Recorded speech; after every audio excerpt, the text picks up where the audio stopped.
Apa kabar sahabat debat? Tentunya selalu dalam berkelimpahan dan keharmonisan ya. Selamat datang di Supermind, di mana kita akan belajar yang namanya Law of Attraction. Jadi di sini kita pengen membahas tentang ilmu dasar dari Law of Attraction, dan nanti ini akan berhubungan dengan video-video lain juga. Dan ini akan tayang pada hari Minggu jam 7 malam ya. Jadi teman-teman ikutin video ini untuk belajar Law of Attraction dasar ya. Jadi dasarnya dari sini, terus teman-teman bisa menerapkannya untuk berbagai aspek apapun bisa, dan teman-teman bisa ya menggabungkan dengan video-video yang lain ya. Jadi teman-teman akan mendapatkan sesuatu yang berbeda tentunya ya. Dan di sesi Supermind ini kita akan banyak sekali membahas tentang tahapan-tahapan apa saja yang harus dilakukan saat kita ingin masuk lebih dalam mempelajari yang namanya hukum Law of Attraction atau LOA atau LOA, tergantung teman-teman sendiri menyebutnya apa. Dan kita akan segera memulainya ya. Ada beberapa hal yang teman-teman bisa pelajari dan teman-teman bisa simak. Kalau misalkan nih teman-teman belum paham, silahkan tanya di kolom komentar, atau teman-teman bisa ulangi video ini untuk mendapatkan informasi yang lebih jelasnya lagi, misalkan itu teman-teman belum paham. Dan saat nanti teman-teman sudah mempelajari step by step ya, dari tahapan satu ke yang lain, dan itu bisa teman-teman kembangkan sendiri, dan saya akan membimbing teman-teman melalui channel ini. Dan ada beberapa hal yang harus teman-teman siapkan ya. Jadi harus melakukan persiapan sebelum menerapkan Law of Attraction. Dan teman-teman bisa mulai dari saat ini juga, atau siapkan waktu khusus teman-teman untuk belajar lebih dalam lagi tentang Law of Attraction ya. Di sesi Supermind ini saya pengen banyak banget berbagi nantinya teknis dari tahapan ke tahapan, terus bagaimana pola kerja pikiran bawah sadar, bagaimana menerapkan visual, bagaimana menerapkan auditori, bagaimana menerapkan kinestetik ya. Jadi kita pengen berbagi banyak banget di channel ini ya, terutama di sesi Supermind kita akan lebih ke teknisnya, dan di situ teman-teman bisa menerapkannya ya. Ada beberapa tahapan yang bisa teman-teman lakukan. Yang pertama adalah niat. Nah, nanti niat kita bahas. Terus selanjutnya teman-teman juga harus izinkan apa ini yang harus diizinkan, dan bagaimana cara mengizinkannya nanti kita bahas juga. Terus ada tahapan lain lagi adalah merubah sudut pandang. Jadi sudut pandang kita yang biasanya akan kita rubah. Jadi kita harus melakukan sesuatu perubahan dalam diri kita, dalam hidup kita, dalam cara pandang kita. Selain cara pandang, kita juga harus merubah yang namanya tindakan. Dan tindakannya itu apa? Ya nanti akan kita share di sini, di video ini tentunya ya. Jadi ikuti terus sampai video ini selesai. Dan jangan di skip-skip biar paham, dan teman-teman bisa mempelajarinya jauh lebih mudah dimengerti. Dan selain yang saya sebutkan tadi, kita juga harus belajar yang namanya konsisten. Apa itu konsisten dan bagaimana kita harus konsisten dalam menerapkan Law of Attraction ya. Yuk kita mulai tahapan yang pertama ya. Yang pertama kita harus melakukan niat. Niat ini untuk apa sih? Nah, niat ini untuk menanamkan bahwa diri kita ini siap untuk menerima setiap respon yang kita dapatkan, entah dari eksternal atau internal. Bagaimana kita menanggapi sesuatu, atau bagaimana kita menangkap sesuatu yang kita terima ya, atau sesuatu yang masuk, entah itu merespon sebuah kejadian atau sinyal-sinyal tertentu yang akan kita tarik. Dan di situ kita, setelah kita meniatkan, itu otomatis apa? Kita harus mempersiapkan diri kita. Jadi tanpa kita mempersiapkan diri kita, atau kita menyelaraskan diri kita, atau kita memantaskan diri kita, yang namanya Law of Attraction juga tidak akan bekerja.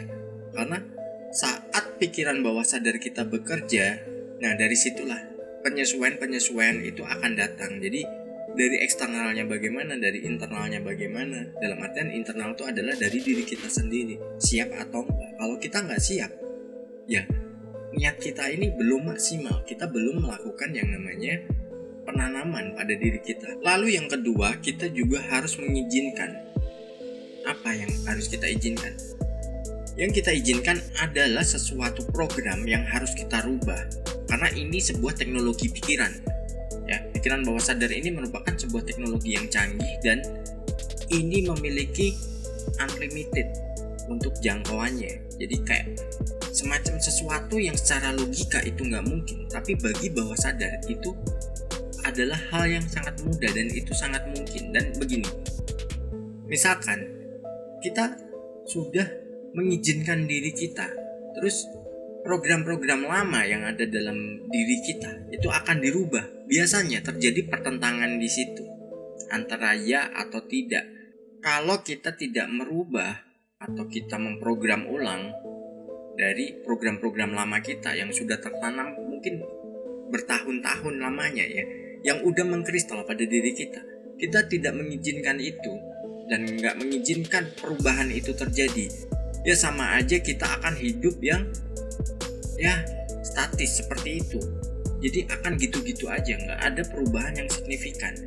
Meskipun kadang perubahan itu dari hal-hal kecil dan itu adalah sebuah tangga untuk kita melompat, kita akan naik lagi. Dan sudah saya jelaskan pada video cara berpikir positif atau mengapa kita harus selalu berpikir positif. Nah, dari situ kita bisa mempelajarinya, bagaimana nih kita merubah program-program pada diri kita yang tadinya kadang berpikir negatif, kita akan jadi positif. Mungkin begini ya, kita sudah berpikir positif, tapi kenapa kenyataannya berbeda? Nah, itu artinya kita belum mengizinkan diri kita 100% dan kita merubah kehidupan kita dari internalnya. Dalam artian mungkin visualnya udah bener, tapi di dalam vibrasinya itu berbeda. Berbedanya bagaimana? Kita membayangkan sesuatu yang kita inginkan. Misalkan nih, hidup kita penuh dengan kedamaian, kita penuh dengan kelimpahan, tapi dalam diri kita itu sudah tertanam kejadian-kejadian yang sering terjadi. Jadi kayak misalkan nih, lingkungan kita, mungkin dari keluarga, mungkin dari pihak luar, itu sudah menanamkan yang namanya inner parts. Jadi itu akan menjadi sebuah perwujudan yang itu membuat vibrasi kita ini nggak maksimal.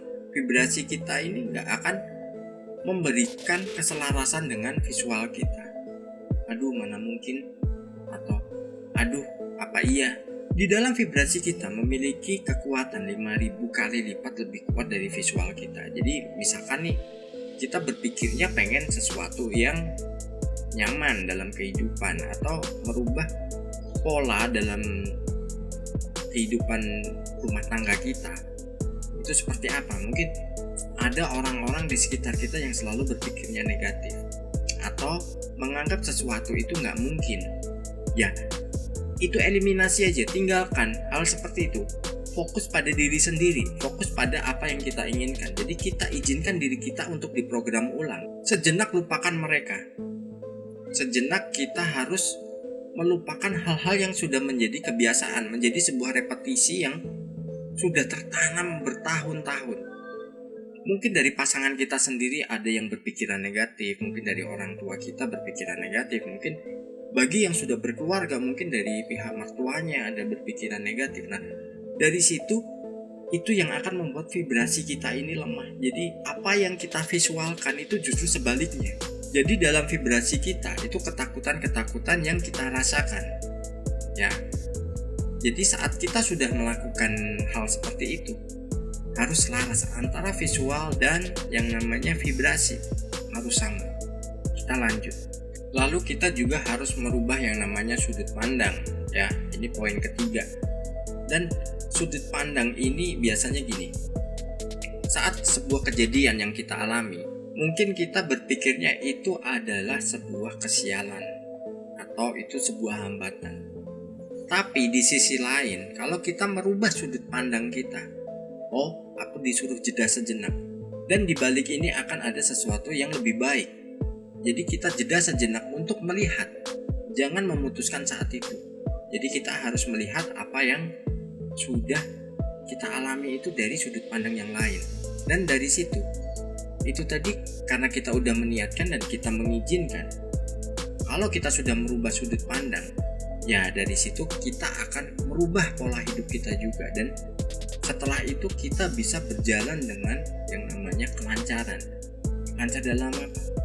Ya dalam kita entah visualisasi, entah kita dalam melakukan ya mungkin afirmasi, atau kita memprogram ulang diri kita, atau bahkan orang-orang di sekitar kita bisa memprogram mereka tanpa kita harus menyentuh mereka, tanpa harus kita ngomong ke mereka, dan itu bisa kita lakukan.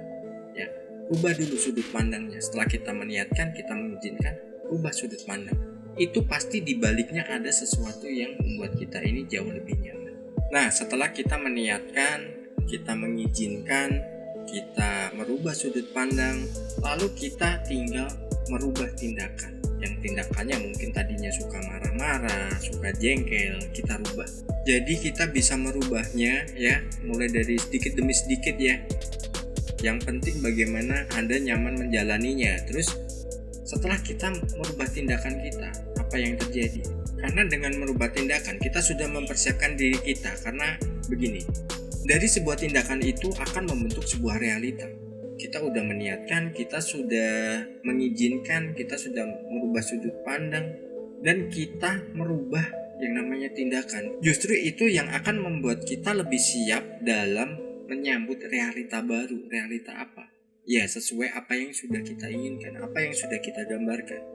Law of Attraction itu tidak mengenali yang namanya negosiasi. Law of Attraction tidak mengenali besok, lusa, atau kapan-kapan, atau nanti juga dia nggak mengenali. Tapi Law of Attraction itu mengenali adalah kondisi saat ini. Makanya program diri kita, kondisi kita saat ini seperti apa. Nah yang saya bahas sebelumnya adalah itu masuk ke ranah konsistensi. Jadi kita harus konsisten dalam melakukan Law of Attraction. Jadi perubahan-perubahan yang kita terima itu mungkin gak langsung besar sesuai harapan kita, tapi kalau kita konsisten itu akan menjadi sesuatu yang besar, dan itu bisa kita terapkan dalam kehidupan ya. Jadi teman-teman ya harus konsisten dalam menerapkan Law of Attraction, karena Law of Attraction tidak suka negosiasi. Dan Law of Attraction itu menyukai kecepatan. Kecepatan apa?